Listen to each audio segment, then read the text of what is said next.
Hey everyone, today we're going to talk about The Rock's new big flop, Henny Johnson, who is releasing a Christmas movie before Christmas, our new flop Red One. With a great cast, which is very interesting, right? The Rock, Chris Evans, J.K. Simmons, Lucy Liu, and many other good actors. Before we start, comment below, are you interested in watching a Christmas movie in November? Do you like The Rock's movies? Do you think he is still a big star that guarantees a big box office? Comment below. Before we start, today we're going to do a reaction to this very big channel, Ryan Nell, RK Outpost. So go ahead, take a look at his channel, subscribe to his channel if you like it. Okay, let's start here then. Let's go, let's react. Let me open this up. 3, 2, 1, go. 321, go. I'm sure when Amazon Studios approved Red One, an extremely expensive Christmas action movie starring Dwayne "The Rock" Johnson and Chris Evans, they expected it to be a big success. When you spend 250 million Reais to make the film, think it would be a big success. Well, here we go.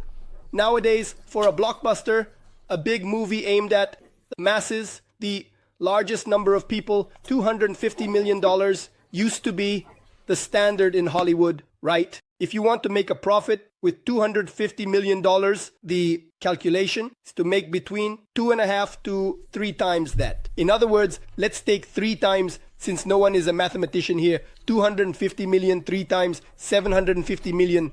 Man, 750 million is very difficult nowadays. Sorry. It's very difficult.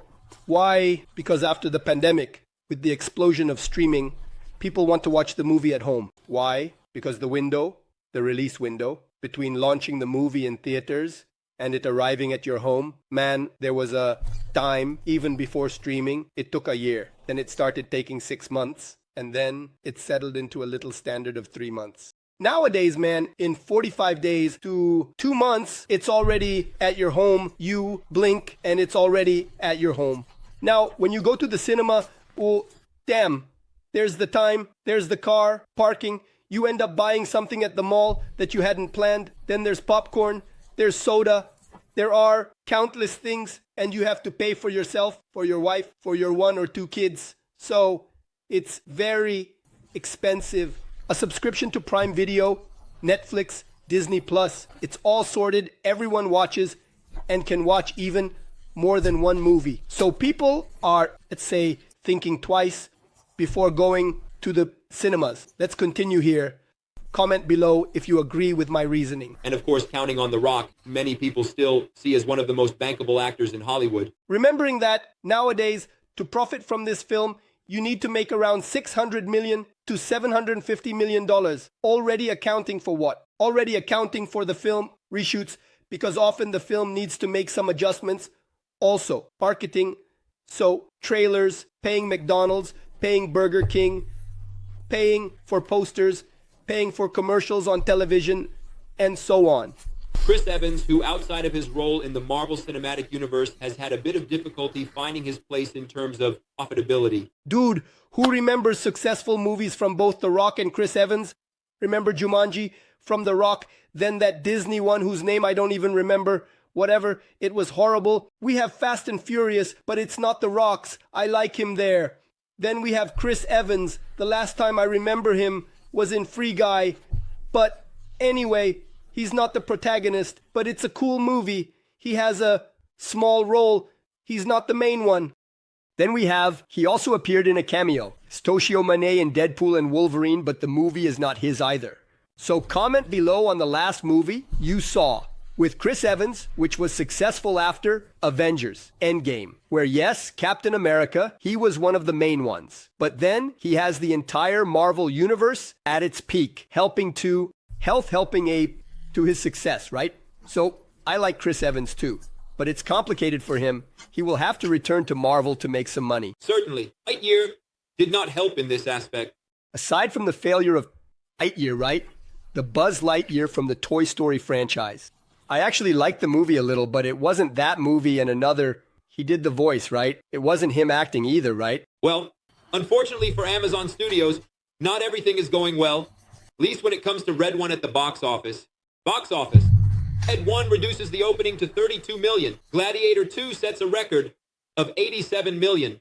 You take, for example, Gladiator 2, which I went to see on opening day. It cost around 350 to 400 million. So that means it will have to make at least a billion, and 100, which is very difficult nowadays. What is good for Gladiator is that it is a cinematic film.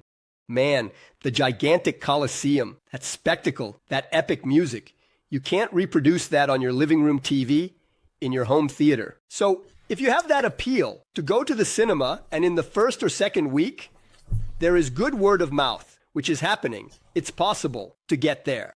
Now, movies like Red 1, which we are discussing here, with The Rock and Chris Evans, are films that you can easily watch at home. So there is this fact working against Red 1, plus the word of mouth isn't good.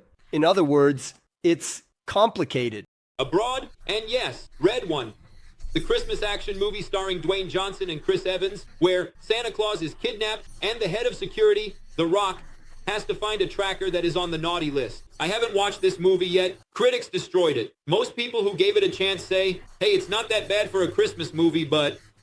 So, what happens? Critics hated it. So, it's a Christmas movie. Before Christmas, the reviews, the critics who watch first, before you go to the cinema. There are many people who take a look at the reviews. The reviews aren't good. Now, those who went to see it have some good word of mouth. Now, the question is, that is something I saw one of the reporters talking about.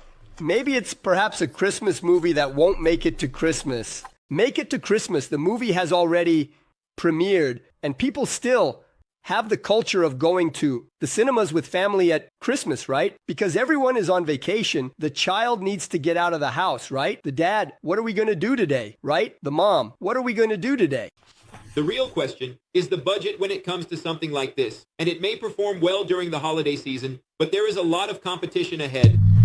Wicked and Gladiator 2 will be released at the box office. It has already been released. It has already been released. Look at that. So what does that mean? Wicked comes from a successful musical, comes from a successful franchise, right? The Wizard of Oz, which has had several films, everyone knows. It's Dorothy. It's The Yellow Brick Road. Right. The Wizard of Oz, right? It's a story that comes before. It's a story that I can make a video about here, but it's the story of the Wicked Witch of the West, right? But there are films that have 1 week later, another film with Dwayne Johnson. Of course, he is just the voice actor in Moana 2. Therefore, it is not an exaggeration to say that, without any pun intended, this particular movie is expected to generate a significant amount of revenue. The film industry often sees such successes, and this movie is no exception to that trend, because they spent $250 million to make it, $100 million to promote it. Now, it should be noted that when it comes to this specific movie, originally Amazon did not plan to release it in theaters. They had planned to put it on the streaming service. Maybe because the budget was ridiculous, they thought, let's release it in theaters, can recover some of that money. So look, it was a film made for streaming. And when you make a film for streaming, it doesn't have the same characteristics as for cinema. Often you make a cheaper film, a film that appeals to Amazon subscribers or also aims to attract new customers and everything else. Now, when you take cinema and you have about a month, a month and a half, depending to recover. There in the subscription model, it's different. You have an appeal to bring in subscribers and you earn monthly. The more people renew each month, the more you earn. So the focus is different. Now they spent so much that Amazon thought, oh, I don't need to recover everything in cinema. If I recover a part, it already helps. Suddenly they were predicting to spend, 100 million. Then suddenly the budget exceeded. So Amazon might be wanting to recover that difference that went over, right? But this seems similar to what Apple basically did with some of its debut films. Apple is going to make these films. Let's put them on our streaming service and release them in theaters, making money. Maybe attract people to our streaming service. And it might make sense if you are something like Apple. Relatively small streaming service, Prime Video is a huge streaming service. So I don't know how many people who watch this in theaters subscribe to a Prime account that they don't already have. Dude, you take The Lord of the Rings of Power, the Amazon series that is already in its second season going to the third. It was the series that spent the most money of all series. It was from Amazon. It was of all series, surpassing Game of Thrones, for example, right? So this could easily be a project that I would watch in theaters. It's a series with special effects and a movie budget. It could be watched in theaters, and it would be awesome. A series with movie quality, like this one, which was a film with streaming quality. The streaming quality is a bit lower because you won't see it on an IMAX screen. You'll see it on a smaller screen. So this also plays a role. It has a film budget for a streaming quality. The example I gave of The Rings of Power has a cinema film budget, but it has cinema quality made for streaming. So look at the difference. And another thing, right? The Lord of the Rings.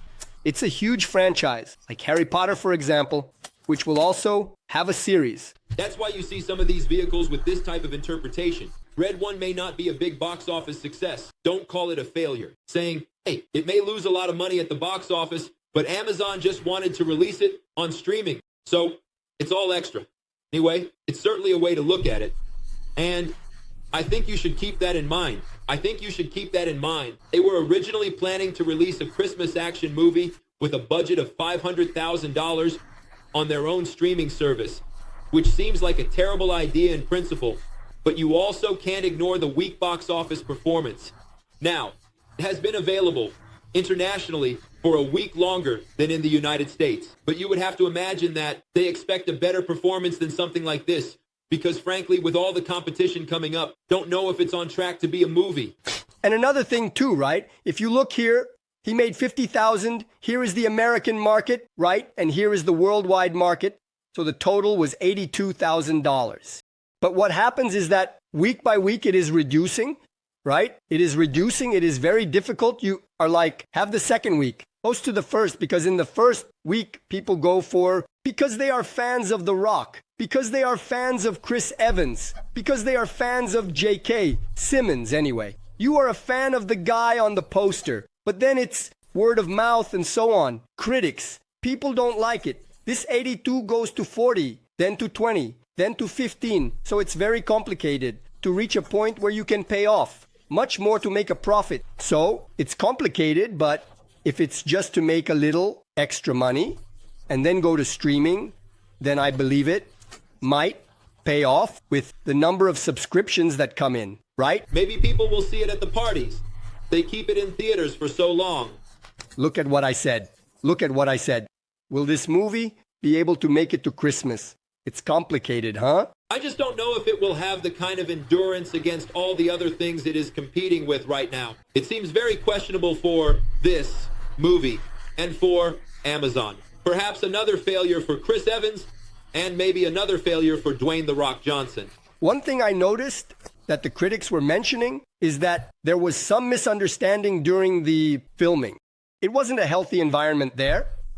And it seems like everyone is, no, I'm going to come, get my check, say my lines from the script, and leave. There wasn't any really good performance from the person there. You know, when sometimes the script isn't good because it's a Christmas movie, we're not expecting an Oscar, right? But the actor surpasses himself, right? We saw that just now in Gladiator, the role of Denzel Washington. There's a video here on the channel about that. Denzel Washington, the script wasn't like an Oscar script, but he, with his performance, he surpassed it. He elevated the quality of the script. Here, that didn't happen. It seemed like both Chris Evans and J.K.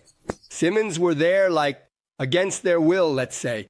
It wasn't a pleasant filming environment. There were some backstage controversies. This is also bad for the movie. We can tell when the cast is in harmony, let's say. So, at least when it comes to box office, what do you think about this? Let me know in the comments below. Comment below then if you think a Christmas movie can be successful on Black Friday, or if it will be a failure. Do you like The Rock? Do you think he is still that big star who guarantees a movie's success? Do you think Chris Evans should return as Captain America because it's hard for him to succeed in another role? Comment below because I want to know. Subscribe to the channel. I'll see you in the next video. See you soon.